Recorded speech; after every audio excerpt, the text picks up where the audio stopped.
नमस्कार विद्यार्थी मित्रांनो. आपण नाटक म्हणजे काय आणि नाटक या साहित्य प्रकाराचा परिचय आपण करून घेतो आहे आणि त्यामध्ये आपण नाट्य म्हणजे काय आणि नाटक म्हणजे काय याविषयीची चर्चा याच्या आधीच्या व्हिडिओमध्ये याच्या आधीच्या तासिकेमध्ये आपण केलेली आहे. थोडक्यात मी तुम्हाला इथे असं सांगेल की नाटक हा लेखक, दिग्दर्शक, कलाकार, तंत्रज्ञ यांच्या सहाय्याने रंगभूमीवर सादर होणारा आणि त्याचप्रमाणे नाट्यगृहात समूहाने एकत्रितरित्या आस्वाद घेता येईल असा कलाप्रकार आहे. एकत्रितरित्या म्हणजे नाटकामध्ये लेखक जितका महत्त्वाचा आहे, दिग्दर्शक, कलाकार, तंत्रज्ञ आणि याच्याही पलीकडे प्रेक्षक या सगळ्यांच्या मिळून जो कलाप्रकार बनतो तो म्हणजे नाटक. नाटक हे जीवनाचे चित्र असते आणि ते कलाकारांच्या माध्यमातून सादर केले जाते. डोळ्यांनी पाहायचे आणि कानांनी ऐकायचे म्हणून दृक श्राव्य कला आहे हे नाटक. आणि नाटक हे सांघिक कार्य आहे. यामध्ये तुम्हाला कदाचित कृतीसाठी विचारू शकतात की नाटक हे सांघिक कार्य आहे, या संदर्भात चर्चा करा. मग या संदर्भात चर्चा करताना तुम्हाला नाटक म्हणजे काय, नाट्य म्हणजे काय, नाटक म्हणजे काय आणि सांघिक कार्य कसं आहे हे तुम्हाला लिहावं लागेल. सांघिक कार्य कसं आहे, सांघिक कार्य का म्हटलेलं आहे, कारण यामध्ये लेखक, दिग्दर्शक, कलाकार, तंत्रज्ञ आणि प्रेक्षक या सगळ्यांचा जेव्हा एकत्रितरित्या जेव्हा एखाद्या कलाकृतीचा आनंद घेता येतो तेव्हा त्या कलाकृतीला म्हटलं जातं नाटक. आणि यामध्ये एखादाही कमी अधिक असून चालत नाही. प्रत्येकाचा जो सहभाग आवश्यक आहे तो तिथे अपेक्षित आहे, तो तिथे आवश्यक आहे आणि म्हणूनच याला नाटकाला आपण सांघिक कार्य असं म्हणू शकतो. त्यानंतर आपण पाहणार आहोत पान नंबर 62वर नाट्यसंहितेचे स्वरूप काय आहे. कारण नाटकात नाट्यसंहिता हे तयार करणे आवश्यक आहे आणि म्हणूनच मग नाटकात महत्त्वाची असते ती संहिता. नाट्यसंहिता जितकी परिपूर्ण दर्जेदार तितकेच नाटकाचे यश खात्रीलायक. वाक्याची रचना कशी केलेली आहे. नाटकात महत्त्वाची असते ती संहिता म्हणजे त्याचं लेखी स्वरूप. जोपर्यंत ते असत नाही तोपर्यंत नाटक यशस्वी होऊ शकत नाही. त्यातल्या त्यात नाट्यसंहिता जितकी परिपूर्ण असेल, जितकी व्यवस्थित असेल, जितकी दर्जेदार असेल तितकं नाटकाला यश निश्चित मिळेल, तितकं नाटकाचं यश खात्रीलायक असेल. शब्द आणि कथानक जितके सशक्त तितके नाटक उंचीवर जाणार हे निश्चित. जे नाटकामध्ये जे कथानक असते त्यामध्ये वापरल्या जाणारे जे शब्द आहेत ते जेवढे चांगले, जेवढे सशक्त असतील, जेवढे प्रसंगानुसार असतील तेवढेच ते नाटक उंचीवर जाणार असते म्हणजे तेवढेच त्या नाटकाला यश मिळत जाते. एक कथाबीज घेऊन नाटककार त्याभोवती घटना व पात्र यांची गुंफण करतो. कथानकात नाटककार वैशिष्ट्यपूर्ण रचना करून नाटक रंगतदार करतो आणि यासाठी कथानक दमदार असावे लागते. कथानक मात्र दमदार असावे लागते, कथानक चांगलं असावं लागते. आणि हे जी कथाबीज घेऊन जेव्हा नाटक तयार केलं जाते किंवा पात्र आणि घटना यांची गुंफण केल्या जाते, कथानकात नाटककार वैशिष्ट्यपूर्ण रचना करतो आणि त्या कथानकाला अधिक दमदार करण्याचा प्रयत्न करतो. समाजातील विविध स्तरांवर लोकांना जिव्हाळ्याचे वाटणारे विषय नाटककार मांडतो. याच्या आधी आपण याच्याविषयी चर्चा केली आहे की नाटकामध्ये समाजाचं प्रतिबिंब पडलेलं असते. म्हणजे समाजामध्ये जी विविध स्तर आहेत त्या विविध स्तरावरील लोकांना त्यांच्या जिव्हाळ्याचे असणारे जे विषय आहेत ते विषय नाटकाच्या माध्यमातून नाटककार मांडत असतो. म्हणजे नाटक हे काही वेगळं आहे असं म्हणता येत नाही की नाटकातून शेवटी जीवनाचंच प्रतिबिंब पडलेलं असते आणि त्यामुळे समाजामध्ये जे विविध स्तर आहेत, विविध स्तराचे लोक आहेत, त्यांना आपलेसे वाटणारे जे विषय आहेत तेच नाटककार इथे मांडतो. पुढे पहा. सामाजिक स्थितीचे यथार्थ आणि रसपूर्ण दर्शन घडवणे हे नाटकाचे ध्येय असते. अंडरलाईन करून घ्या. सामाजिक स्थितीचे यथार्थ आणि रसपूर्ण दर्शन घडवणे हे नाटकाचे ध्येय असते. म्हणजे पहा, समाजाचं प्रतिबिंब नाटकात पडलेलं असते. म्हणजे सामाजिक जी स्थिती आहे त्या स्थितीचं वर्णन त्यांनी नाटकात केलेलं असते. पण हे वर्णन शाब्दिक जरी असलं तरी ते रसपूर्ण असणं आवश्यक आहे आणि म्हणूनच नाटकामध्ये रसपूर्ण दर्शन घडवणे हे नाटकाचे ध्येय असते. अशा स्थितीचे दर्शन घडवताना माणसाच्या मनोव्यापाराची दखल घेणे क्रमप्राप्त ठरते.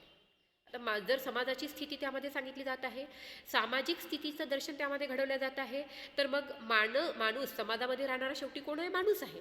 मग माणसाची जे मनोव्यापार आहेत म्हणजे माणसाचे जे मानसिक व्यवहार आहेत त्याची दखल घेणे सुद्धा क्रमप्राप्त ठरते. त्याची दखल घेणे तितकंच आवश्यक ठरते. पात्रांच्या मनोव्यापाराच्या दर्शनासाठी नाटकातील स्वगताचा परिणामकारकपणे वापर केला जातो. स्वगत जे ब्रॅकेटमध्ये लिहिलेलं असते ना, कंसामध्ये, तो मनाशी म्हणाला, त्यांनी त्याला म्हटलं. नाटक जर तुम्ही वाचलं असेल तर कंसामध्ये त्या पात्राच्या मनात ज्या भावना असतील त्या कंसामध्ये दिलेल्या असतात. बरोबर आहे ना.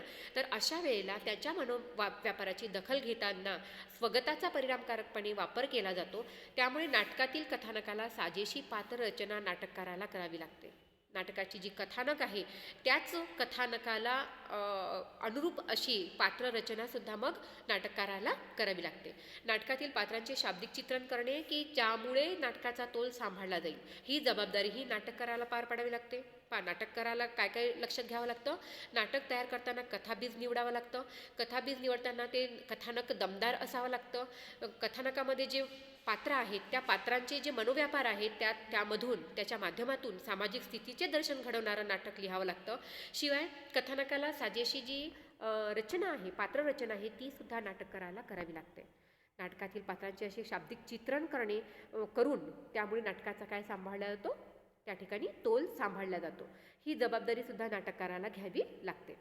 कथानकातील आशयात संघर्षाशिवाय रंगत येत नाही. परस्पर विरोधी स्वभावातून, कृतीतून, भावभावनांच्या तणावातून संघर्ष निर्माण होऊ शकतो. परस्पर विरोधी स्वभावातून नाटकामध्ये विविध पात्र काम करतात, विविध कलाकार काम करतात. म्हणजे पात्र नाटकामध्ये जे असतात त्यांचे स्वभाव विशेष वेगवेगळे असतात किंवा त्यांचे परस्पर विरोधी स्वभावसुद्धा असू शकतात. त्यांची मग कृती आहे, त्यांच्या भावभावना आहेत, त्यांच्यामध्ये निर्माण झालेले जे तणाव आहेत, संघर्ष आहेत, यातून नाटकामध्ये रंगत यायला लागते. भूमिकांच्या परस्पर नात्यातील संघर्ष, भूमिका व परिस्थिती यातील संघर्ष यामुळे नाटक परिणामकारकपणे वठते. भूमिकांच्या परस्पर नात्यातील संघर्ष, नाटकामध्ये जी पात्र आहेत त्यामध्ये जी भूमिका निभावली जाते, पात्राच्या माध्यमातून जी भूमिका निभावली जाते, जे नाते निर्माण झालेले असते त्या नात्यांमध्ये सुद्धा संघर्ष असतात. विशिष्ट प्रकारची परिस्थिती असते, विशिष्ट प्रकारची भूमिका असते आणि त्यामुळेच मग हे नाटक अधिक चांगल्या पद्धतीनं किंवा अधिक परिणामकारकपणे वठते किंवा तयार होते. कळलं का एवढं? पुढचा परिच्छेद पहा. नाटकातील सर्वात महत्त्वाचा घटक म्हणजे संवाद. प्रश्नच नाही. जर नाटक सादर करायचं आहे, रंगमंचावरून सादर करायचं आहे, तर सादर करण्यासाठी संवादाची आवश्यकता आहे. लेखी स्वरूपामध्ये जसं शब्द दमदार असावे लागतात तसंच ते सादर करताना त्यातील संवादही तितकेच खटकेबाज, तुरतुरीत, विनोदी संवाद नाटकाची रंगत वाढवतात. म्हणजे काय की संवादामुळे नाटकामध्ये एक जसं पहा, आपण भाजी करतो, भाजी केल्यानंतर त्याला तडका वरून विशेष पद्धतीनं जर तडका दिला तर त्या भाजीची चव अधिक चांगली वाढवता येते. त्याच पद्धतीनं नाटक हे जर भाजी म्हटलं म्हणजे एक शाब्दिक कथानक म्हटलं आणि त्यामध्ये जर संवादाचा तडका दिलेला असेल आणि ते संवाद मग खटकेबाज असतील, चुरचुरीत असतील तर त्या नाटकाची रंगत फार वेगळी असते किंवा त्या नाटकाचा जो स्वाद आहे तो त्यापेक्षा अधिक चटक त्या ठिकाणी होऊ शकतो. नाट्यविषयाला साजेसे संवाद नाट्यकृतीतील आशय योग्य पद्धतीने प्रेक्षकांपर्यंत पोहोचवतात.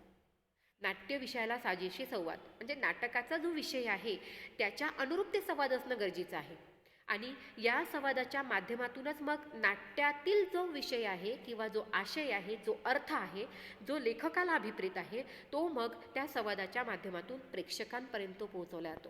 म्हणजे लेखकाने जे लिहिलेलं नाटक आहे त्याचा जो विषय आहे, त्याला जे अपेक्षित आहे, नाटकातून जो विषय अपेक्षित आहे तो पात्रांच्या माध्यमातून जातो आणि अर्थात पात्र जे संवाद वापरतात त्या संवादाच्या माध्यमातून ते प्रेक्षकांपर्यंत पोहोचवतात.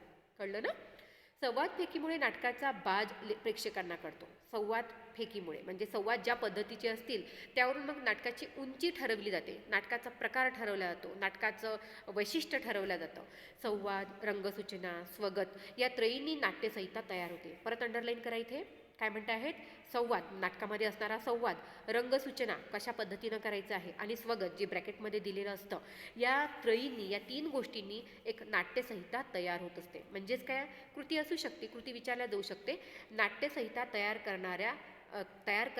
नाट्यसंहिता तयार करण्यासाठीचे घटक कोणकोणते आहेत? मग संवाद आहे, रंगसूचना आहे आणि स्वगत आहे. ठीक आहे. कथानकातील प्रसंग बदल, दृश्य बदल, बदललेला काळ इत्यादी संबंधीची सूचना नाटककार कंसातील रंगसूचनांमधून देतो. कंसामध्ये मी सांगितलं आहे तुम्हाला. प्रसंग बदल झालेला असेल, एखादं दृश्य बदल झालेला असेल, बरेच वेळेला असं सांगितलं जातं की पडदा पडतो.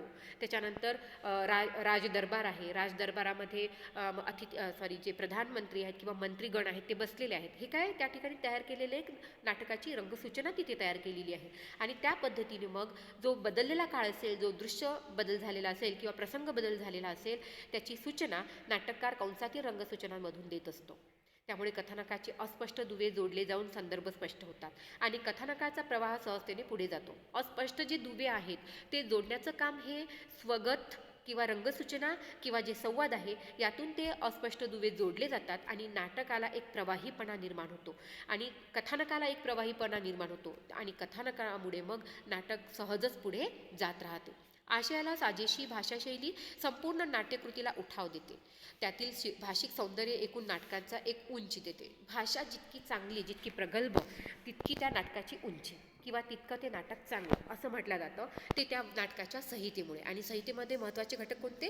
संवाद, रंगसूचना आणि स्वगत. आणि भूमिका कोणती आहे की या रंगसूचनेमुळे किंवा स्वगतामुळे किंवा संवादामुळे जे कथानकाचे अस्पष्ट दुवे असतात ते जोडली जातात आणि नाटकाला एक प्रकारचा प्रवाहीपणा पुढे येतो आणि कथानकाला प्रवाहीपणा आल्यामुळे नाटक सहजतेने पुढे जात राहते. म्हणून नाट्यसंहितेचे महत्त्व ही तितकंच महत्त्वाचं आहे. नाट्यसंहितेच्या स्वरूपामध्ये तुम्हाला हे सगळं लिहावं लागेल. ओके, नंतरचा मुद्दा आहे आपला नाटक या साहित्य प्रकारचे वेगळेपण. नाटक हा एक साहित्य प्रकार आहे. इतर साहित्य प्रकारापेक्षा नाटक वेगळं कसं हे आपल्याला इथे लक्षात घ्यायचं आहे. मानवानी मनोरंजनासाठी आत्मिक समाधानासाठी ललित कलांचे विश्व निर्माण केले. ज्या समाजात नाटक साहित्य प्रकार उदयास आला त्या समाजात राहणाऱ्या लोकांच्या भावभावना नाटकातून प्रकट झाल्या. त्यामुळे नाटक हा साहित्य प्रकार विषयाच्या दृष्टीने समृद्ध होत गेला. पाहता नाटकामध्ये जर समाजाचं प्रतिबिंब पडते आहे किंवा सामाजिक विचाराचं प्रतिबिंब जर पडते आहे तर अर्थातच मग समाजात राहणाऱ्या लोकांच्या ज्या भावभावना आहेत त्या नाटकातून प्रकट व्हायला लागल्या आणि त्यामुळे मग समाजामध्ये विविध क्षेत्र आहेत, विविध प्रसंग आहेत, विविध घटना आहेत, विविध विषय आहेत. त्यामुळे मग नाटक या साहित्य प्रकाराला वेगवेगळ्या विषय प्राप्त झाले आणि त्यामुळे त्या विषयाच्या दृष्टीने जर विचार केला तर नाटक हा साहित्य प्रकार अतिशय समृद्ध होत गेला. कारण समाजामध्ये तितके विषय नाटकामध्ये या पद्धतीनं ज्ञान आणि मनोरंजन याबरोबरच प्रेक्षक स्वतःच्या अनुभवाचे नाटकात घडणाऱ्या प्रसंगाशी नाते जोडत असतो. त्यामुळे त्याला ते आपले वाटते. नाटक पाहताना आपण आपलंच उदाहरण घ्या ना. आपण टी व्हीवर जरी नाटक पाहत असलो तरी आपण प्रेक्षक म्हणून तो नाटक पाहतोय, पण कुठेतरी आपल्या भावना आणि आपल्यासमोर दिसणाऱ्या नाटकातील पात्रांच्या भावना कुठेतरी आपल्याला तिथे एक नातं जोडल्यासारखं वाटते आणि मग ते आपल्याला काय मिळतं, तिथे एक नातं जोडल्यामुळे ते नाटक आपल्याला आपलं वाटायला लागते आणि म्हणूनच आपल्याला ते नाटक आवडायला लागते. कारण कुठेतरी आपण स्वतःला त्या ठिकाणी ठेवून पाहत असतो, आपलं नातं जोडून पाहत असतो आणि म्हणून मग ते नाटक आपल्याला आपलं वाटते.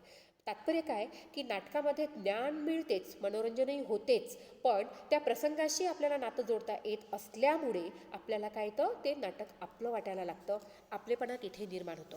कथा, कादंबरी, नाटक या सर्वच साहित्य प्रकारात समाजाची समकालीन चित्रे रेखाटण्याचे सामर्थ्य असते. परंतु कथा, कादंबरी आणि कविता यापेक्षा नाटक हा साहित्य प्रकार निराळा आहे. जर आपण साहित्य प्रकारांचाच विचार केला तर कथा असो, कादंबरी असो किंवा मग नाटक असो, या सगळ्या साहित्य प्रकारामधून समाजाची त्या त्या काळातील चित्र रेखाटण्याचं सामर्थ्य आहे. बरोबर आहे. परंतु जर आपण याची तुलना केली, कथा, कादंबरी, कविता, नाटक यांची जर तुलना केली तर आपल्या लक्षात येतं की नाटक हा वेगळा साहित्य प्रकार आहे. का? कारण बाकीचे जे साहित्य प्रकार आहेत ते वाचकनिष्ठ आहेत. वाचकनिष्ठ म्हणजे वाचकांनी वाचलं तर त्यांच्यापर्यंत पोहोचणारे. नाटक हा समूहाचा आविष्कार आहे. म्हणजे पहा, जसं कथा आहे, कादंबरी आहे, एकच व्यक्ती किंवा कविता आहे, हा एकच व्यक्ती वाचू शकतो, तो वाचकनिष्ठ आहे. तो जर तिथे बसला आणि एकट्याने जरी वाचलं तरी त्याला त्याचा आनंद घेता येतो.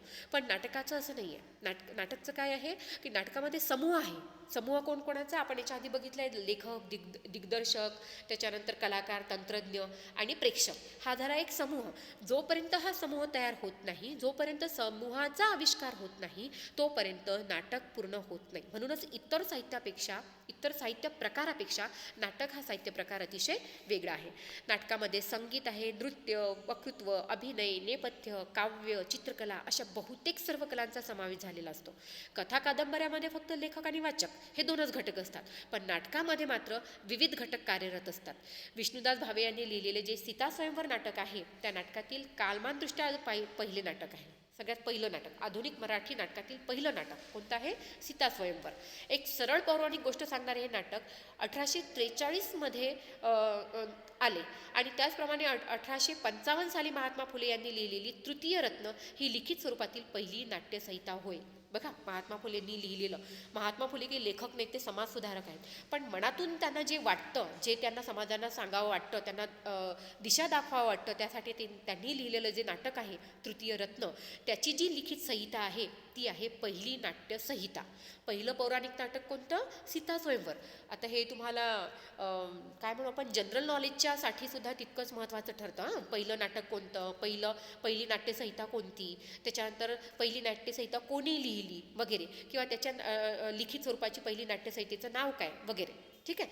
त्यापूर्वी जर आपण विचार केला तर ललित आहे. जसं आपण कोणाचं ललित चरित्र पाहिलं आहे, ललित चरित्र पाहिलं आहे हो ना. गोंधळ आहे, कीर्तन आहे, पोवाडे आहेत, त्याच्यानंतर दशावतार आहेत, तमाशे आहेत. याच्या व्यतिरिक्त अशा अनेक कला महाराष्ट्रात नांदत होत्या, ज्या नाटक या साहित्य प्रकाराच्या उदयास पूरक ठरल्या. म्हणजे या कलांच्या माध्यमातूनच एक नाटक साहित्य प्रकार उदयास आला असं म्हणायलाही हरकत होत नाही. तर अशा पद्धतीने नाटकाचे साहित्य प्रकार हा किंवा नाटक हे कसं वेगळं आहे या संदर्भात आपण चर्चा केली. नंतर आपण याचे प्रकार पाहूया पुढच्या तासिकेमध्ये.